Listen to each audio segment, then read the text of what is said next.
Trapped by the belief that I'm not good enough, bound by the limitations and the lies that consumed my world, this was me. It wasn't until I took the biggest leap in my life to know and trust the power within. And it was at that moment I made a choice. My past will not define me anymore. Hello, I am Teri, and I know I am not alone in this. Over the years, I have found that the number one mistake that we make is that we get in the way of our own success story. Yes, I said it. On this show, together we'll tackle limiting beliefs, self-sabotage, getting stuck, fear, doubt, overwhelm, and the imposter syndrome. Join us on this journey designed to transport you beyond your limitations to a world where anything is possible. This is Talking with Teri.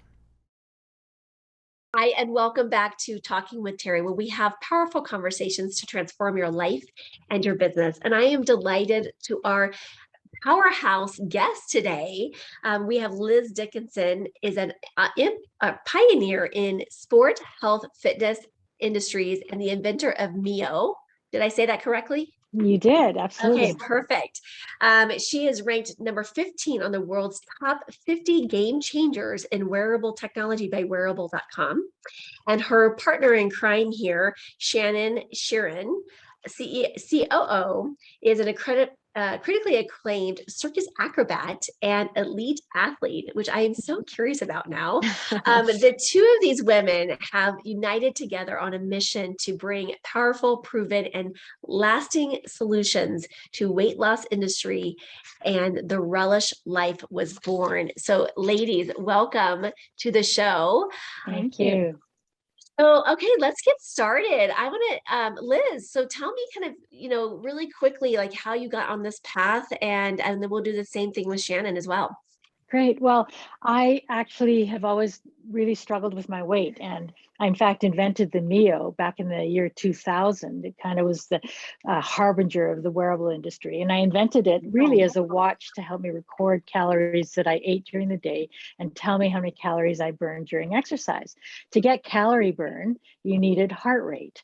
And really, there was nothing available at that time that told you what calories you were burning. And so really creating this was a novel thing. I used it and I lost a bit of weight, with my method, and I got a patent for it. But what I found is that all these men started buying this watch, and I couldn't understand why all these dudes were buying this feminine looking watch that was meant to be a diet watch. Turns out it was because it was the world's first heart rate monitor that worked accurately without a chest strap. So I kind of had to do the pivot into sport and fitness, but I still was heavy. So, I still had a whole journey ahead of me that was really quite complicated, that really involved understanding the root cause of why I was choosing food to, feed my emotions, and, the stress and the cortisol that was sort of flooding my body and preventing me from losing weight. So that whole journey, that's what led to Relish Life. I love it. Okay. And Shannon, how about for you? Oh gosh. Yeah.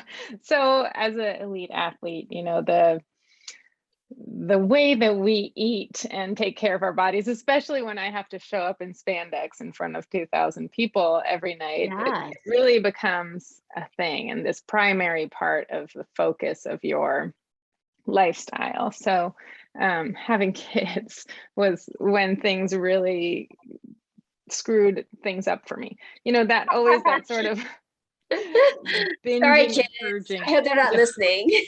I know, right? I mean, I love them.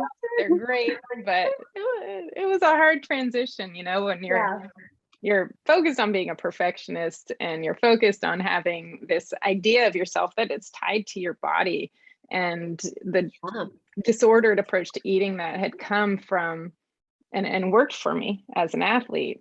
Now was really, I can't just like get to the gym for 3 days to burn off the 10 pounds. I can't, eat a sheet cake at night and then go work out in the morning, which is not healthy, but that's sort of how things were, which is a whole other story. But when I had my second kid and realized, I don't feel like myself, this whole idea of bouncing back was really screwing with me. It just led to this very big mental health crisis. I mean, it got real scary, it got real dark. And, you know, I got to a place where I was almost kind of in this psychosis in my head.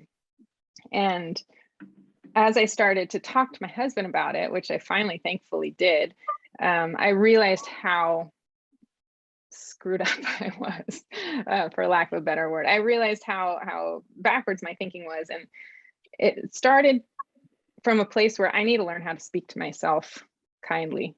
And I focused a lot on how am I talking to myself, and the perfectionism, and finding other ways to celebrate success and take this transformation as a chance to move forward rather than get back to where I was. And that's where you know, my weight changed. I was able to get those healthy choices in, and it just all kind of tied into, wow, we need to start with mental health. This is not a weight issue here. This is a mental health issue. And that's where I started a business. I met Liz, and then we formed Relish. Wonderful. So how did the two of you connect initially? This is our love story. Fantastic. I want to hear the love story. Well, and you know, I see Circus Soleil in the background. So I'm guessing that you're a performer with Circus Soleil. I trained with Cirque du Soleil, yes. And then I went and performed. Yeah. I love it. And I've watched Cirque du Soleil. Love it. I love it. I think you know what, I have profound respect for folks that do what you do, because I am telling you, like, I am, and my husband would say, I'm not that athletic. I pretend in my head, I am really athletic in my head. Right. Yeah. But in reality, it is a whole different animal. And, but I just have profound respect, because a friend of mine just came back from training with them, and it is incredible. Like the time, I mean, just, it's incredible. It's like running 10 Ironmans. Like, it's insane. So I just profound respect. So yes, I want to hear the love story. I want to hear the love story, how you guys connected. Well, I actually know Shannon's father. Shannon and I have never met physically because of the pandemic. But Shannon's father and I go back several years because he was my investment banker with Mio. So he was actually helping me with financing and selling the company. And he and I kept in touch after I retired. And he asked me to chat with Shannon because she was scaling her business. She had a really fantastic business where she was helping new moms really grapple with the weight that they gained during pregnancy. And he said, you know, maybe I could offer some sort of advice or insight around how to scale a business effectively. And so when I connected with Shannon, I just was so impressed with her philosophy and the way that she approached weight loss, because she knew that it's not about calories and restricting what you eat and punishing yourself and then setting yourself up for failure. She really came at it from such a holistic perspective. And I myself was still going through my weight loss journey. And I thought, you know what, there's so much I could learn from Shannon. And plus, I knew that there was just so much science that was being developed in the area of weight loss, utilizing medication. And then, you know, utilizing some of the underlying things that I'd learned about clinical psychology and how that impacts weight and stress. I thought, you know, if I could bring Shannon together with what I've learned, we could form a really amazing business that treated the person holistically. You know, so we look at all pillars. We look at the endocrine system. We look at the mental aspect of weight loss. And then we also look at all the behavioral change and the nutrition and fitness. I mean, there's no other program like Relish out there. And Shannon was just the absolute unique and best partner for me to do this with. Oh, I love it. I love it when, you know, things fall together so beautifully. Yeah, it was just perfect. I mean, you know, the thing is, you meet so many personal trainers, and well, I have in my lifetime in the business that I was in, and they all have blinders on. You know, for the most part, they all say, you know, it's just about working hard and it's just about willpower, and you know, you're just going to motivate yourself and just got to get at it, and you know, rah rah rah. And it's like, no. Absolutely not. It's not willpower. It's not your fault. Do you know that there are things that happen to us over our lifetime that cause our adrenal system to overfire? It changes your brain. It shrinks your prefrontal cortex. It messes with your endocrine system. It changes your neurochemistry. You need medication. You need medication to give you a break, to allow you to start to implement some of the practices that help you change the neurochemistry. Your brain has neuroplasticity. You can change it. You're not stuck with this for life. But heck, why don't you use some tools that can give you a break? And that's where medication comes in. I like it.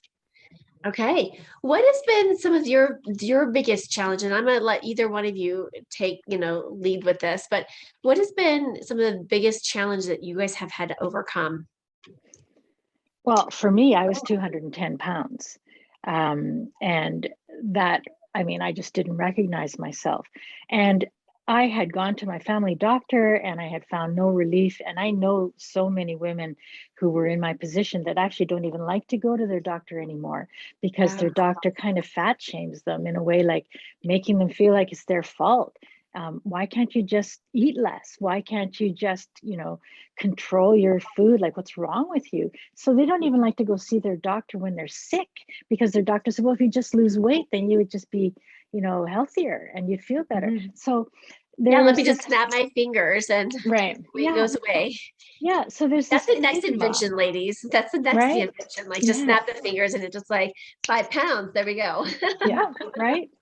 Anyway, so there's this stigma in the, and this bias against obese people in the medical community, which I experienced myself personally. And so some of that is from lack of education and lack of knowing all these other factors, And then, absolutely. Yeah. And then I went and I hired a personal trainer who had me working out like a fanatic, so much so that I actually, had to go for an MRI because we thought that I was developing MS because I had all this numbness in my arms and in my neck and in my shoulders from all the working out that I was doing. That also wasn't healthy.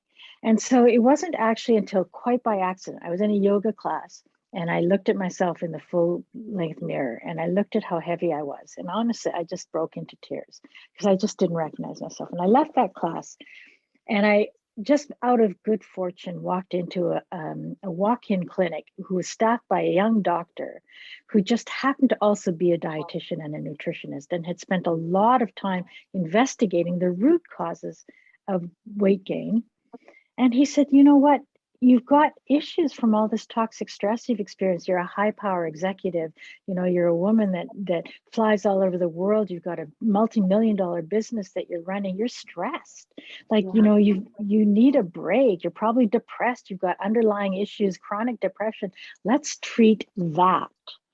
Let's give you a break. And if we can give you a break there, then you can start working with me from a psychological perspective and a nutritional fitness perspective. And he really did a lot for me. I lost so much weight under his care. That was really the beginning of my entire journey and ultimately what led to Relish Life. Wonderful. And so what has been, what has been the kind of the life lessons in the journeys that both of you ladies have gone on? Well, my life lesson was definitely, the thing I had to overcome was perfectionism, which, can get you really far in life and some, as an elite athlete, right? Like that's why I was top of my game. I need to be the best. But you're never the best mom. You can't be.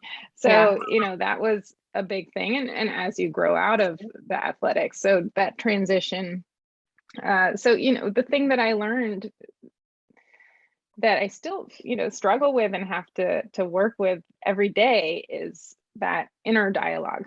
How do I not just speak to myself, but how do I see myself? How do I see my body as my best friend, myself as my best friend? I'm the person going with me through life. So I need to enjoy myself and I need to be able to treat myself and my body the way I would treat my best friend and my kids, the people I love most, my husband. So that's the thing, is to really take that look and stop shoving down those judgments you make for yourself, the excuses, and oh, there I go, make an excuse again. Just acknowledge it. There I go, judging myself again. It's it's normal. So acknowledge the things that are keeping you down, getting in your way. Speak to yourself. Why did I make that judgment? Why did I make that excuse? Where's that coming from? And just start to trust yourself and listen to yourself, and either work on change that nasty voice. You're not doing this, you didn't do this right. And find ways to celebrate successes. So a big part of what I had to do was like, I'm a winner, right? So how do I win at being this person now? So picking little things. I set the bar really low. What are little things I can do every day, so at the end of the day I feel like I succeeded. It doesn't have to be big things. So that's my biggest takeaway. Yeah, and I think that is I think that's profound. And I think that I think women in general, women entrepreneurs, business executives, we have this all in common, is that what we say to ourselves, right? And I mean, that self-talk, I mean, it can, we can give it power to help us build us up, or it can have the power to destroy us. Right. I mean, it really does. And I think that is, I think that's in the industry that I work in, working with women entrepreneurs, I see that is the biggest challenge that we have, is those limiting beliefs and the self-talk that we have that we are doing to ourselves. And what we think about, we bring about. And so we start to attract into our life these situations, these circumstances that may or may not be benefiting us. And like you said earlier, like at some point, like that perfectionism, it works to a certain extent. I feel like we're given that to help us. And then at some point on our path, it becomes dysfunctional. It doesn't happen immediately. It slowly becomes where it's like, okay, it's no longer serving, and it becomes dysfunctional to us or disruptive to our lives. And that's when it usually is like, okay, wait, I've got to take a look at this. And how do we change it, shift it, transform it, so that we can give it a different perspective or a different meaning. I was joking earlier this week in saying that I was a recovering perfectionistic person as well. And it was really interesting. I had this experience where, gosh, it might have been like 10, 11 years ago. I was sitting at this event, and this guy, and I'm a doodler. So in order for me to like retain information, I doodle. It's more socially acceptable than jumping jacks at an event. Okay. So I'm just doing my own thing, keeping myself, engaged. And this guy leans over, and we literally had introduced ourselves. We had said maybe 2 or 3 words, and he leans back. He's like, you're a perfectionistic person, right? He's like, you're going for perfect. And I'm like, how do you know me? Right. And you don't know me. He says, I know, right? Like we literally exchanged names, and that was about it. Like what state we're from, right? And then he's like, go for 95%. And there was something profound in that small interaction with this guy that doesn't even know me from Joe Schmo. And I was like, I don't know what I was putting off, but like, and it was like one of those things that I've taken with me is like, okay, go for 95%, because folks like us, like that 95% is usually more than most population, right? Yeah. It's just like, so now when I find myself going into like that little, like, oh, it's not perfect, I'm like 95%, let's go, like let's take action. Well, a big, to add to that too, is we can choose our 95%. Your 95% is not chosen for you. And I think we tend to enter things with this expectation of here's the 100%. And it doesn't have to be that. You pick your 100%. And that, I think, is the most empowering part, where you can say, no, this is where I hit that 95%. It's not here. That's not attainable, or that's not what I'm shooting for today or this week. And I think that's a really powerful thing to remember. Yeah, we have group as part of our Relish solution, small group therapy, where people explore a lot of the underlying issues that led to their weight gain. And perfectionism is absolutely a common theme with everybody, for the most part, that is in these groups. And learning that you don't have to do 100% has been a big win for so many of the people that are losing weight with us. Yeah. Yeah, because I think sometimes we get, and even just, in the weight loss, we can apply this to weight loss or any other type of, target or goal that we have in our lives. Sometimes we get so wrapped up into the end result, right? And we focus so much on the end result and the outcome of that versus really just focusing on what can we do each and every day. And a lot of times I will say, like, release the outcome, like, right. And, I like to talk to people about, instead of having a goal, is having a target. Because if we have a target, right, like, yes, I'm going to hit that. My intention is to hit the bullseye. But if I don't hit the bullseye and I hit, that outer circle right outside the bullseye, I'm going to be okay with that. Right. We got close enough, because I think sometimes when we're like, okay, I have to lose 20 pounds. And if I lose 19, there's something wrong and shameful about that. Like, why are we making this wrong and shameful? Because 19 is really close to 20, and we should still celebrate that. We should celebrate the 15, celebrate the 10, celebrate the 5, celebrate the, I got out of bed today and walked around. You know what I'm saying? Like, celebrate how you feel. Yeah. Do I feel like I'm making healthy choices? Yeah. Do I feel like I'm treating my body well? That's what we celebrate. The weight loss is the added benefit. Right? Yeah. It's like the bonus, right? Yeah. You look at, like, am I making choices that feel good mentally and physically? If I did that, I win. And weight loss, that's the bonus. Yeah. I've often said it's like we're donating the weight. So, because a lot of times when we say loss, when we lose stuff, we want to go find it. Like, oh, where's my keys? Right. We want to go find it. So, with weight loss, I'm like, okay, we're just donating this back to the universe. We're donating this back to the planet, because there's some other folks in other countries that need weight. Right. So let's just donate this excess weight, right? Like, what's no longer serving us. And as you said, back in my therapy days, I'd have folks come in for weight loss stuff. And I'd always say, like, weight's never about, food. It's, it's all the other stories. It's all the other stuff that sometimes it's used for protection. Sometimes it's used for, procrastinate. I mean, it's whatever we're using it for, is a powerful message in that. And I think that can be applied in a lot of different areas of our lives. Like, what is the behavior, that's showing up? How is it serving us? How is it not serving us? Right. Yep. So what have been some tools, tips, tricks that you guys have found over the course?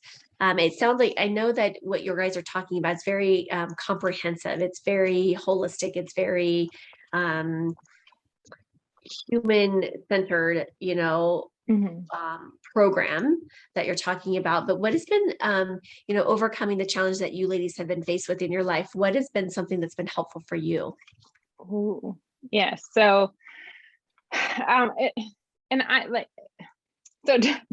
bring this up, one of the things that I don't want it to come across as being this sort of drug pusher, but what I want to do is kind of normalize the use of antidepressants and medications for help, because for me, that was such a big turning point. I was like, no amount of yoga and meditation and running is going to help right now. There's something happening in my brain chemistry that is causing this.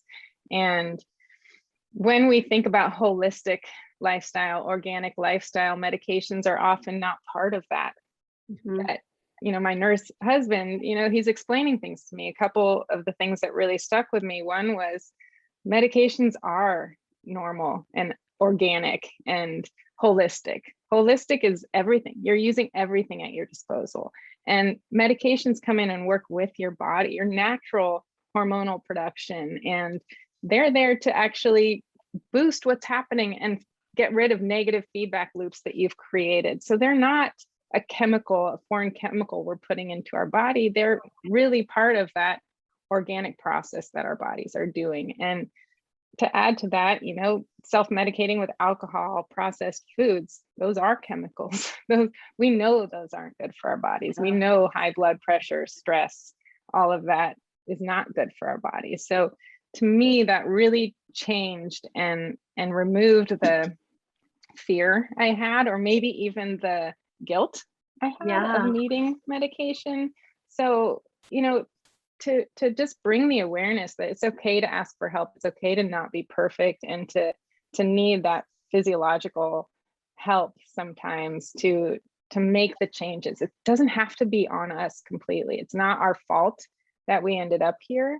We don't have to fix it. There are things out there that can help us fix it. So And I that's think my sometimes, biggest takeaway. yeah, and I think sometimes there's, you know, a lot of times I'll say, like, you know, medications can be supportive, right? And if there is a chemical imbalance, it doesn't mean forever, right? It can just be temporarily, you know.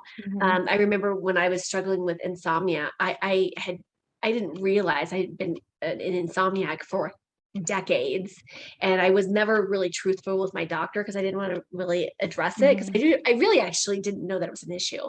And then it was like, okay, let's create a game plan. And then, you know, we went through all the holistic, you know, or kind of like all the options, you know, and then we went into medications options, and we went from like the, you know, least to the most. And then we're like, okay, so that's like, okay. But then once we got to that place, we found a solution, and it reset my body. And I was only on it for 3 months and then went off it. And I have been fantastic ever since then. So now if I get one, like if I have one night, you know, where it's not, I don't have easy sleep, I'm like, wait, what? Like, and I went for like 20 years of my life with having good sleep, you know, but it can be something that can be short-term to get your body back in track, to learn the habits, so it can just be a resource, you know? Absolutely. Yeah. Exactly. Yeah. Liz, what can you share into this? Well, one of the most profound things I learned was actually when we created Relish. Our founding advisor, Dr. Vince Folletti, is really world-renowned. He was the doctor that did the adverse childhood experiences study back in the 90s with the CDC and Kaiser. Yeah, the ACEs study. Yeah. Right.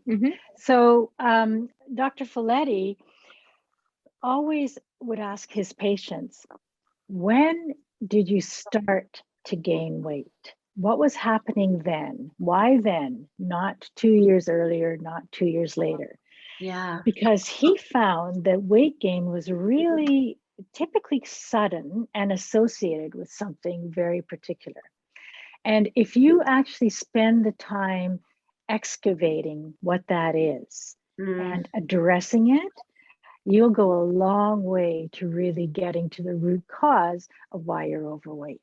And for me, that was profound. I always used to think that I gained weight when I went to university. But actually, I quit smoking when I went to university. And I probably would have started to gain weight a lot earlier had I not been smoking. And so it was kind of just following that chain back. Yeah. And then just really getting to some of the understanding about what was going on in my life around that time that led me to want to choose something that you know, stimulated my dopamine. And it was very, very profound learning for me, and it helped me really to ultimately get to where this place I'm at now, where I'm back down to my sort of wedding weight, and you know, I'm able to maintain this, which is amazing. And I'm so grateful for that. I think that's a great reminder is, you know, our life, our body leaves clues. And so if we can tap back into and look at going and discovering like what it was, what was that time, what was that conversation, what was that moment, what was that thing that we noticed, you know, of the weight gain, and that really taking a moment to really take pause in that and doing some, you know, soul searching around that. And I agree with you. It can be very transformative in itself. Yeah, I mean, 65% of the population has at least one ACE. And you know, that's 1 out of 10, right? Adverse childhood experience. And it could be like bullying. It could be, you know, a parent shows up, you know, too often drinking, or, you know, your parents fight a lot, or, I mean, you know, spare the rod, spoil the child, that kind of an attitude. I mean, it's very common. And where there's one ACE, 87% of the population have two. And, you know, there are women who have an ACE score of 4 or more. 60% of women with an ACE score of 4 or more go through life with undiagnosed chronic lifelong depression. Yeah. You know? So it's no wonder that by the time we hit menopause, we are probably a lot heavier than we ever thought we would be, or drinking too much, or, like there's a lot of stuff going on. Yeah. Yeah. Well, ladies, this has been fantastic conversation. Where can people connect with you, ladies, and learn more about your Relish program? Well, we're at relish.life, so www.relish.life, no.com after that. Okay. And yeah, Good you can notice. find out information there. You can go to join that same URL and then /join-relish-life, and that's got a lot of information on our program and how to register. Our website also has, of course, a lot of information on how to register. And you can sign up there. We have all sorts of discount codes that we can provide. So what I would love to do is offer your audience a discount code. Yeah. So we can come up with that and put that in the show notes. Wonderful. Yes. So that they can Let's have do a that. little, yeah. Let's do that. I'll reach out to you, and you ladies can give me that information, and then we'll drop that into the show notes as well. Ladies, thank you so much for just being innovators, for being, the light in the world, and just really being passionate about what you do, because I think more than ever before, we need people like you helping support other women, men that are going through these challenges and that are having, these breakthrough, experiences with you guys. So thank you so much. Yeah, and thank you. Thank you very much. I am so grateful that you joined me for this episode. If you've enjoyed this, then there's just one thing that I would like you to do. Click to subscribe and leave me a rating and review. As my way to thank you, let's connect for a free consultation. Just reach out to me at talkingwithteri, that's TERI.com, to book your time.